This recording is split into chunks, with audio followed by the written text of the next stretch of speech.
Long story short, it was a bad time, or AIs don't forget, by Peacockgirl. Chapter 3. Peter wakes to a burning pain in his leg, like someone is chewing on his flesh. "Ah!" he shouts, keeping his eyes clenched shut for just a moment as he contemplates the terrifying possibility that his apartment has rats. "Whoa, easy kid, it's all right." He flails back as his eyes fly open, and Tony Stark, reaches out and grabs his arm to steady him. Peter squeezes his eyes shut as hard as he can, but when he opens them, Tony's still there, his metal hand still cold against Peter's arm. Peter starts shivering and cannot stop. "Damn it, Karen," he mutters. "It's a good thing I apparently programmed your AI not to listen to you, and my AI not to give up easily, because things were not looking good when I found you, kid." "I heal fast," he said, wrapping his arms around himself, because apparently is the damning word here, the one that means Tony's only here because of Friday, not because he wants to be. He's looking right at Peter, but he doesn't see him. "Not from massive blood loss, I don't think." But that was okay. He had no one to say goodbye to. The moment the post came out and the bleeding started, he knew he couldn't make it stop, and he'd been okay with that. He'd told Karen Mr. Stark wouldn't come, believed that. But here he was, staring at Peter like he was some unhinged stranger. Was this better? He doesn't know. It's just like going to see Ned and MJ, which he only allows himself to do once a month. Having them look at him without any recognition is like burning off his own skin, a constant unending agony, because he needs someone to remember him. He needs it. If no one knows him, if no one cares at all, is he even alive? It doesn't feel like it. But he loves them still, not for knowing him, but for who they are, so there is something about just being in their presence that he craves. It isn't enough, never enough, but it is something. He doesn't have anything else. So, Mr. Stark, looking at him, saving his life. Kind of nice, all things considered. His standard for nice has a really low bar. "Probably not from an infection either, and that pole looks pretty crusty, so if you could let me finish cleaning out that hole in your leg, that would probably be advisable." So that's what woke him up. Peter looks down and sees that Tony has cut away the leg of his suit, which means he's going to have to find the money to buy fabric and the time to sew another one. Thanks, man. The hole already looks smaller than it did, but Peter thinks about germs and filth multiplying inside him, and he nods, so sharp that his whole battered body jerks and he hisses on his exhale. "Yeah, that would be good." Tony's looking at him weird, with sympathy, pity, veiled disgust. Peter doesn't know. His leg hurts, and the rhino has gotten in a few good hits before the fall, and his head's still kind of fuzzy, and bleeding out is seeming more and more like the preferable option here. "At least since you're up, I can give you some painkillers." "They won't work on me," Peter says, and it's a major fallback of his powers. Aspirin might as well be candy for all its medicinal value, and it sucks, especially now that he's on his own, and there's no one to soothe the emotional pain either. Broken ribs didn't hurt so bad when he was curled into May's side, or when he talked to MJ on the phone, making her smile with his latest escapades as he downplays the serious parts. He could synthesize something that would work, but that seems like a bad idea.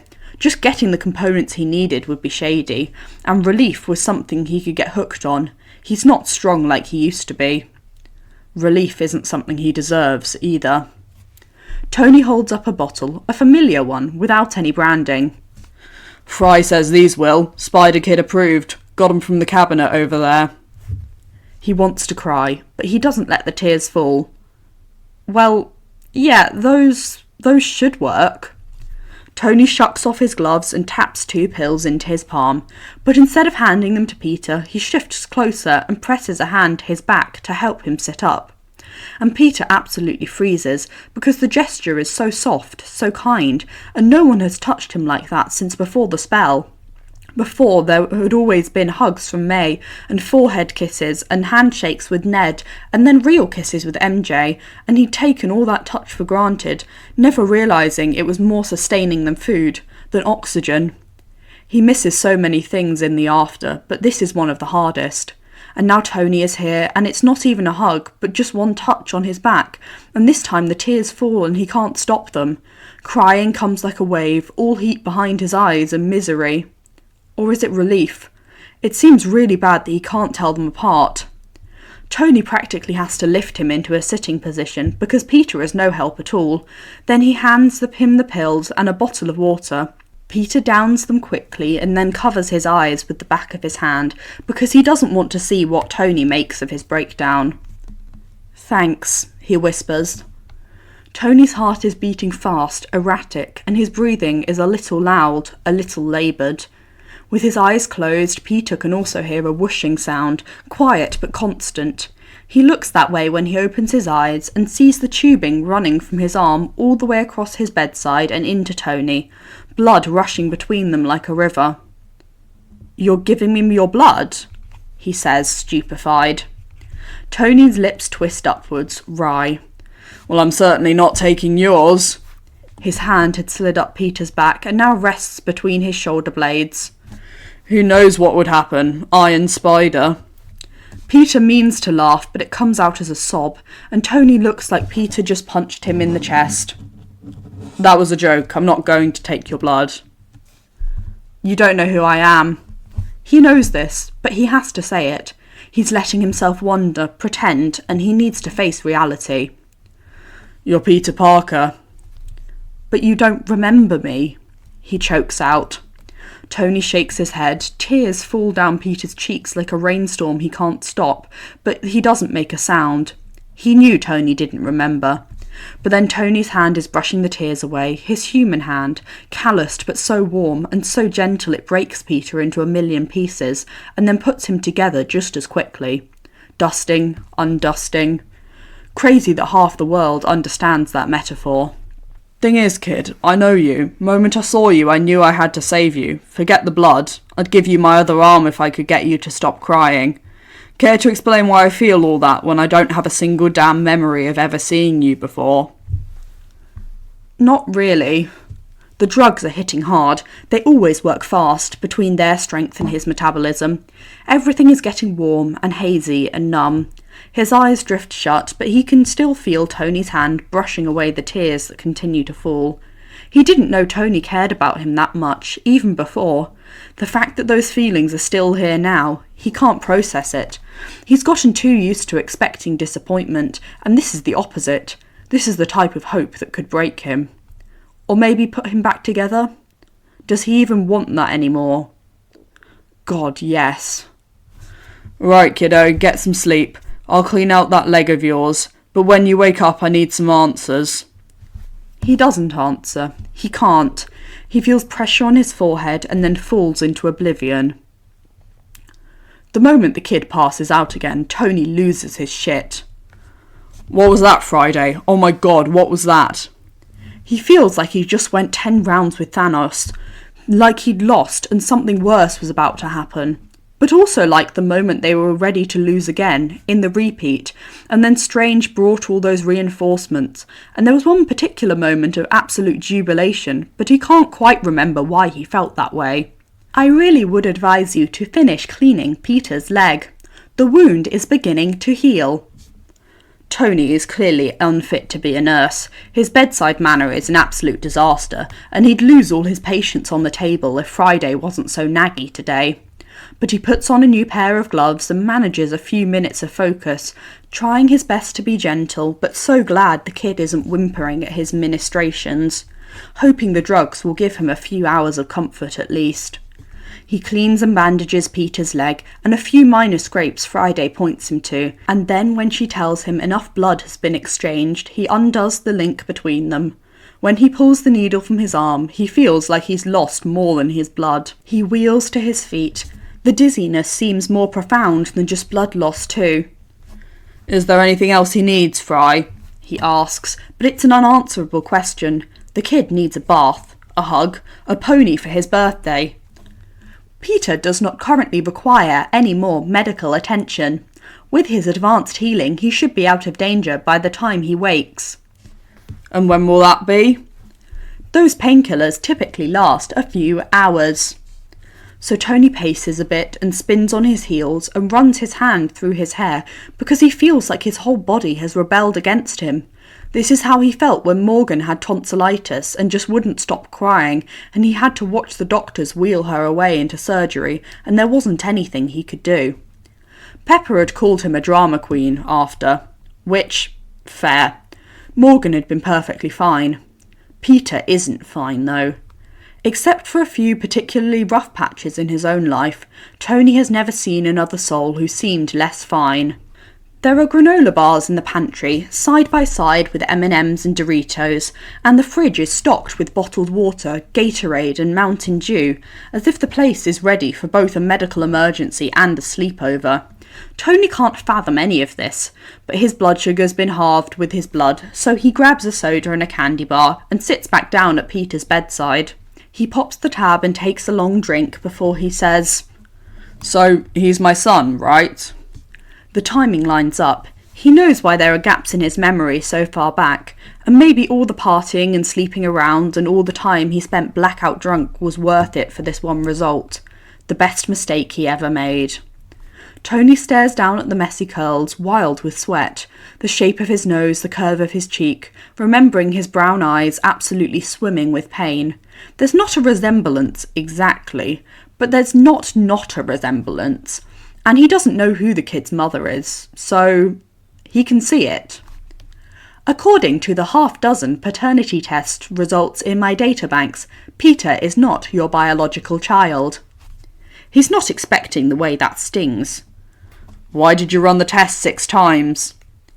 "Because you kept requesting I do so, boss, sometimes at the behest of others.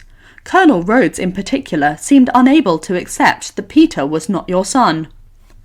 It feels like a loss, almost as strong as the memories.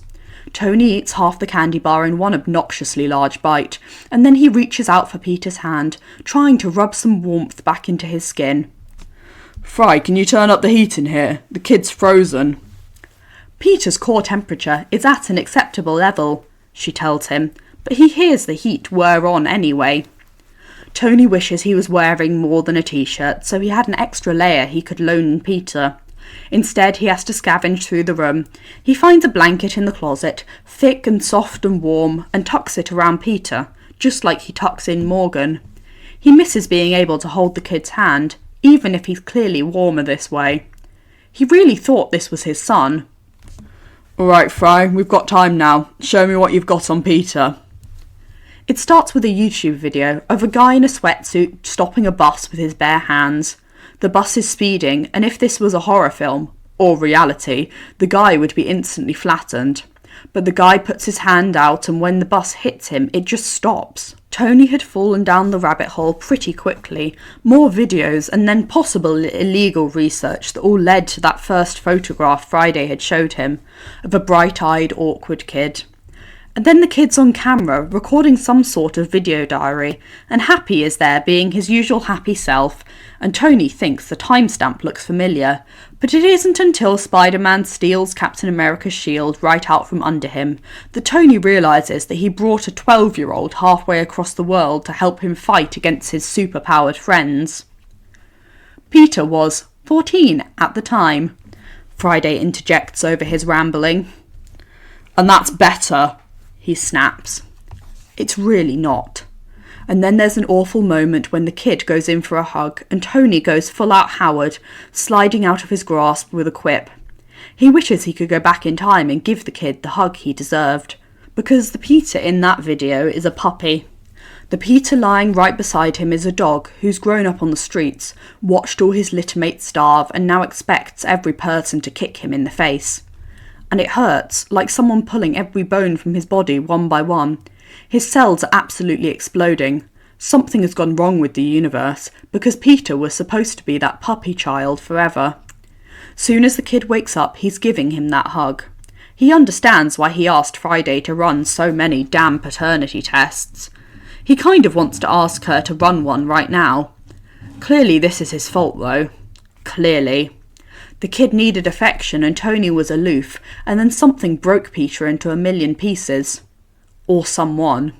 If Tony did this, he will never forgive himself. Is this why he can't remember? Did he block it out because he traumatised himself with his failure?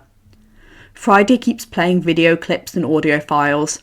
There are rough patches. Times he does sound too much like Howard, a tough love incident that almost leaves the kid dead in his sweatsuit, but somehow results in him saving Tony's ass by single-handedly bringing down a plane, and then rescuing the guy who'd been trying to kill him for the past half hour. "It was crazy, Mr. Stark," Peter says sometime later when they're working in the lab together. "I showed up at Liz's door and her dad was the Vulture. Worst first date ever. Can you beat that?" The kid is a genius. Tony prefers to work alone. Only Brucey has ever been able to keep up with him, but they have different specialities, and that one time they collaborated was an unmitigated disaster. But Peter is sharp and their interests align, and Tony watches himself let the kid more and more into his life. The internship becomes more than just a cover for Peter's crime fighting. Tony's lab stops being the place he goes to hide and spiral, and becomes a place for banter and eye-rolling and laughter and genuine discovery, and a few far smaller scale disasters. But then Peter's in his penthouse too, talking through movies and eating abdominal toppings on pizza, like it wasn't weird for a grown man to be hanging out with an unrelated teenager, like he's known him all his life. It isn't weird. Tony watches himself fall in love with the kid, letting his defences fall brick by brick. He feels each emotion tenfold, but he still has no recollection of their time together beyond what Friday has shown him. No matter how he squints and stares and listens, he doesn't know what happens next. "Mrs. Stark." Tony jerks and shifts his focus, because Peter is awake and blinking at him sleepily, and Tony has long decided what he needed to do when this moment arrived. He tells Friday to pause, then he surges forward and pulls Peter into his arms. He thinks of how Morgan likes to be held, with a constant pressure and a soothing hand carding through her hair. Peter's practically grown, and the blanket's in the way, but Tony is persistent, and he wraps himself around the kid as the best he can, remembering how he'd gone to pieces at just one touch to his back. All of Tony's dad's synapses are firing. Protect, protect, protect. And so he tries and tries and tries. The kid goes absolutely boneless in his arms. Tony pulls him even closer, his metal hand running up and down his back, and the other stroking through his hair, rubbing what he hopes are soothing circles across his scalp. "I got you, Pete. You're all right," he promises over and over, even though he still doesn't know what is wrong. But the kid's every breath is a sob. "I'm sorry, sir," he chokes. I messed up so bad. I'm sorry, please." And Tony's not there anymore. He's left Queens behind, left Earth. The sky is red, the air is thick with dust, and Peter is in his arms, in an iron spider suit, even paler than he is right now. "I really don't know what's happening." God, Tony can relate. I don't want to go. Sir, please, I don't want to go."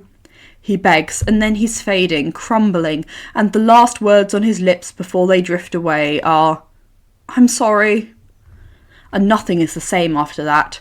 Nothing is ever the same again until he invents time travel just to bring this kid back, because the world isn't right without Peter Benjamin Parker. Then the memories all slot back into place, a golden flood of laughter and mistakes and love, and Tony feels the tears on his own cheeks, back in Queens again, and he turns his head and presses a kiss to the kid's temple. "Don't apologise to me, kid. Don't. You know my heart can't handle that." The kid tenses, pulls back. Tony doesn't want to let him out of his grasp, but he's too strong, even now. "Yeah," he stammers, breathing deep to clear his throat. "Yeah, I know that. How do you know that?" And Tony smiles, the first smile he's meant in weeks, and tips forward so his forehead presses against Peter's. "'Cause every memory of you just crashed into me like a freight train." "You remember me?" He can hear the hope in Peter's voice, and that's what Tony needs, what Peter needs. This child used to be a creature of such boundless hope. "I remember you. I remember you, Underoos. Come here a sec. Oh God, come here." It's frankly an embarrassing amount of hugging and crying, but Tony does not give a damn. He feels whole again, and everything will be fine. His family, his marriage, his sobriety, even this poor, wounded, trembling child. Especially this poor, wounded, trembling child. He still doesn't really know what the hell is going on.